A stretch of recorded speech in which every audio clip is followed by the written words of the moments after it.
Welcomes to R D method classes. आज का पहला क्वेश्चन है हमारा the argument of purely imaginary number. ठीक है ना। प्योरली इमेजिनरी नंबर क्या होगा, आपको सबसे पहले प्योरली इमेजिनरी नंबर का मैंने बताया था। प्योरली इमेजिनरी मतलब रियल वाली टर्म क्या है, जीरो। मतलब ये आपके पास एक कॉम्प्लेक्स नंबर होता है और यदि ये कॉम्प्लेक्स नंबर प्योरली इमेजिनरी है तो मतलब ये वैल्यू है आपके पास, ये क्या होगा, जीरो। मतलब z क्या है, बी आयोटा। ठीक है ना।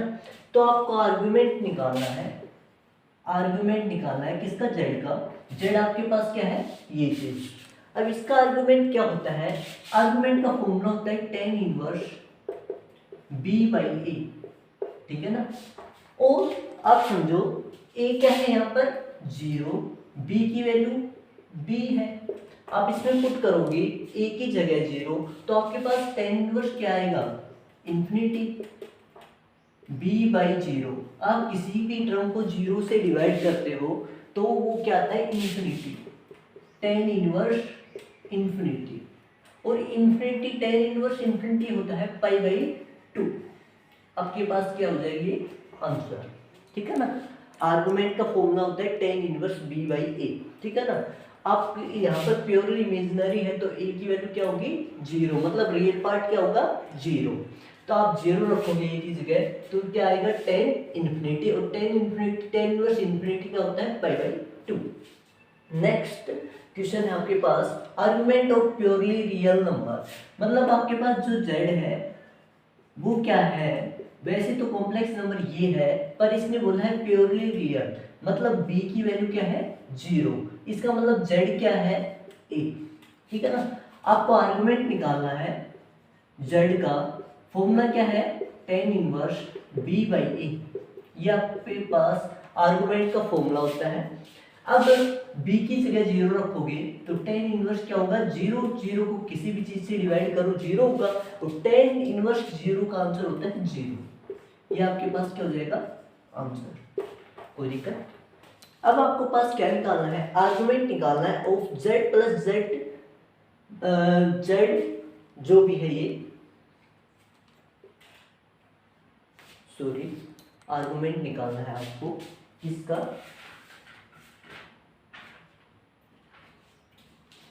थर्ड क्वेश्चन है आपके पास argument of z plus z conjugate is. आपको ये आर्गुमेंट बताना है इसका।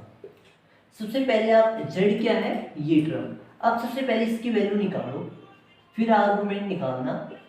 a प्लस z कॉन्जुगेट मतलब a plus iota b plus a minus iota b। ये कैंसिल हो जाएगा तो आंसर क्या आ जाएगा, 2a। आपके पास ये क्या हो जाएगा, इसका आर्गुमेंट ये हो जाएगा 2a। ठीक है ना। आप निकालना चाहोगे तो वही आर्गुमेंट इसका निकालोगे, z प्लस z इसका, तो tan इनवर्स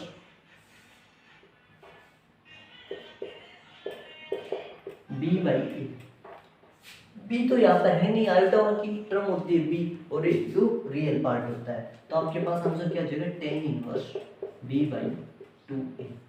और बी यहाँ पर क्या है, जीरो, तो tan इनवर्स जीरो, जीरो का आंसर जीरो। तो लिखिए इस प्रकार से आप निकाल सकते हो। ठीक है ना। अब आपके पास फोर्थ क्वेश्चन है x cube plus 8 is equal to zero. आपको इसका क्यूब रूट निकालना है। तो क्यूब रूट कैसे निकालोगे, आपको पता है एक्स क्यूब प्लस 2 का क्यूब लिख सकते हो आप, और आपको पता है A cube plus B cube का फॉर्मूला क्या होता है, A plus B, A square plus B square plus A B. ठीक है ना, सॉरी माइनस आएगा यहाँ पर। ठीक है ना, माइनस ए बी। अब आप देखो इसे सोल्व करोगे, इसमें फॉर्मूला लगाओ a plus b x plus 2, a square मतलब एक्स स्क्वायर, बी स्क्वायर मतलब 4 minus 2x is equal to zero. अब आपके पास या तो ये टर्म जीरो या फिर ये टर्म जीरो, या ये टर्म जीरो हो गया x plus 2 is equal to zero, x square plus 4 minus 2x is equal to 0। आपके पास यहाँ से वैल्यू आ जाएगी एक्स की -2 वैल्यू, तो यहाँ से वैल्यू क्या आएगी, आप x निकालो, -b -4 होगा, सॉरी -2 + 2 हो जाएगा, ठीक है ना, प्लस माइनस इसको सही टर्म में लिखो, x square minus 2x plus 4 is equal to 0। आप कंपेयर करवाओगे ax square plus bx plus c की इक्वेशन से। यहाँ पर फॉर्मूला कौन सा यूज होगा, x is equal to -b plus minus root b square minus 4ac by 2a। कोई दिक्कत। अब देखो x की वैल्यू क्या हो जाएगी, -b -2 + 2 plus minus root square root of b का square 4 minus 4ac 4 4 16 upon 2a2। अब आप इसको निकालोगे, सोल्व करोगे, -12 आएगा, 12 से बाहर क्या आ जाएगा, 2 + 2 रूट -12/2। आप यहाँ से 4 कॉमन लोगे, 4 3 जा 12, तो 2 प्लस, आप इसको ये लिख सकते हो बाई 2, 2 कॉमन लेके आप लिख सकते हो इसे 1 plus minus root 3 iota by 2 से 2 कैंसिल हो जाएगा, तो सेम वैल्यू बच जाएगी, ये बच जाएगी, ठीक है ना। तो आप एक बात देखो, या फिर आप इसमें से 2 कॉमन रखो, इसका रीजन क्या है, आपके पास एक वैल्यू होते हैं ओमेगा, ओमेगा क्या होता है, +1 प्लस रूट 3 आयोटा बाई 2, ये ओमेगा की वैल्यू होती है। और एक होता है omega square, 1 minus root 3 iota by 2। तो आप इसको लिख सकते हो, एक क्या आएगा 2 into 1 plus root 3 iota by 2, और एक आ गया x की value 2 minus 1 root 3 iota by 2। इसको आप 2 ओमेगा लिख सकते हो, इसको 2 ओमेगा स्क्वायर। ये आपके पास क्या हो जाएंगे आंसर, x की वैल्यू क्या हो जाएगी -2 2 ओमेगा स्क्वायर, ठीक है ना। इस प्रकार से आपको ये क्वेश्चंस करने हैं। आगे देखो क्वेश्चंस, अब आपके पास नेक्स्ट क्वेश्चन है, आपको इसकी वैल्यू निकालनी है, ये किसकी इक्वल है। अब आप देखो कि यहाँ पर b ओमेगा है, नीचे b है, तो आप सोचिए यदि मैं ओमेगा से मल्टीप्लाई करूँ तो मेरे हिसाब से ये दोनों सेम बन सकते हैं। सोचो ओमेगा से मल्टीप्लाई करूँ b omega c omega square, तो मतलब सेम टर्म बन गई, ओमेगा क्यूब होता है 1, ठीक है ना। तो इसलिए आप क्या करोगे, ओमेगा से मल्टीप्लाई ओमेगा से डिवाइड, ठीक है ना, multiply and divide, multiply and divide by omega. आप ओमेगा से मल्टीप्लाई करवाओगे, सेम रखो, मल्टीप्लाई मत करवाओ, क्यों, क्योंकि सेम चीज नीचे बनेगी, कैंसिल हो जाएगी, a प्लस B omega plus C omega square upon omega से मैं मल्टीप्लाई करूँगा B omega C omega square plus A omega cube, और ओमेगा क्यूब क्या होता है 1, ठीक है ना, ये बात याद रखना। ओमेगा क्यूब 1 होगा तो ये 1 हो जाएगा। अब देखो C omega square B omega A और ए, सेम चीज ऊपर और नीचे है तो कैंसिल हो जाएगा, तो आंसर क्या आ जाएगा ओमेगा, ठीक है ना। इस प्रकार से आपको ये करना है। अब नेक्स्ट क्वेश्चन देखो, पोलर फॉर्म निकालने, मैंने बताया थी पोलर फॉर्म क्या होती है, 1 माइनस आयोटा किसके इक्वल होगा, r cos theta plus iota sine theta.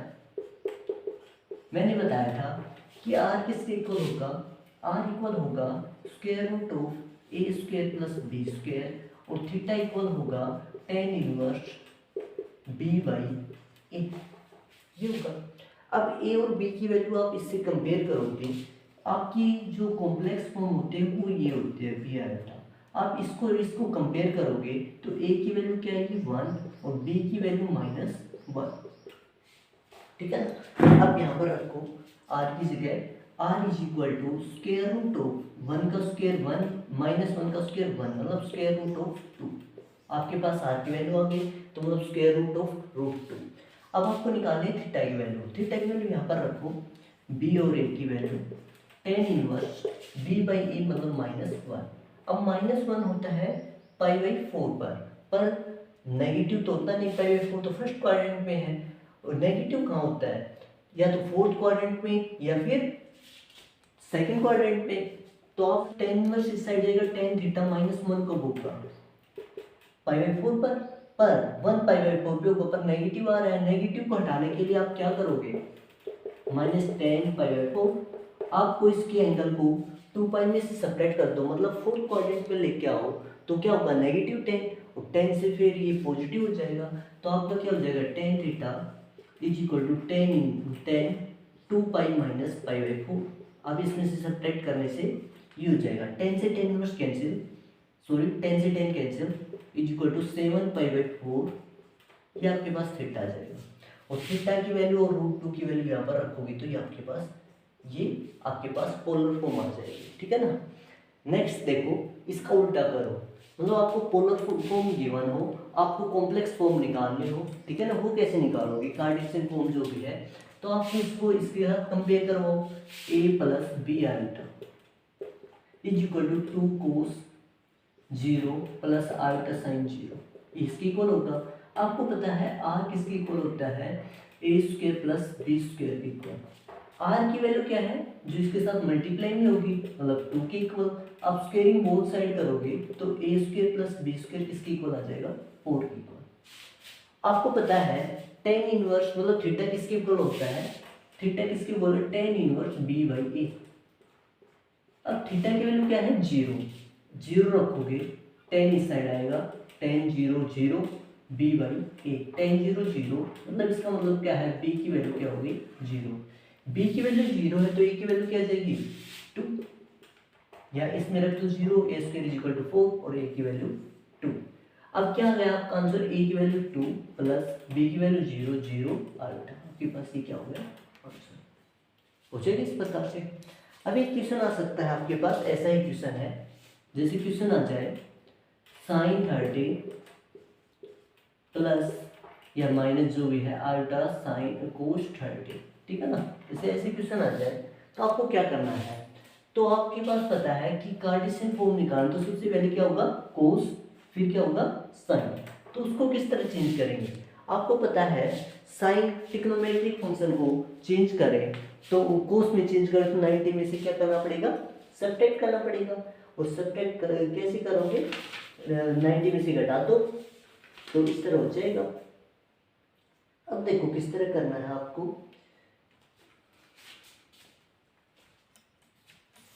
इसमें cos में चेंज करो तो इसको क्या करना पड़ेगा, 90 में से सब्ट्रैक्ट प्लस आल्टा साइन, 90 में से सब्ट्रैक्ट करोगे, सॉरी इसको क्या लिख सकते हो, हाँ